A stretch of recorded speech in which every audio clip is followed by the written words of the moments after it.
How to stop Google Assistant from popping up automatically.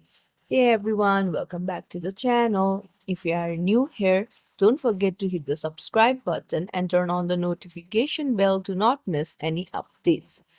So, to stop Google from popping up automatically, you need to head over to settings, then scroll down, go to Google, go to all services, scroll down, and then tap on Search Assistant and Voice, and then go to Google Assistant, go to Voice Match, and then you'll need to toggle off this Hey Google option.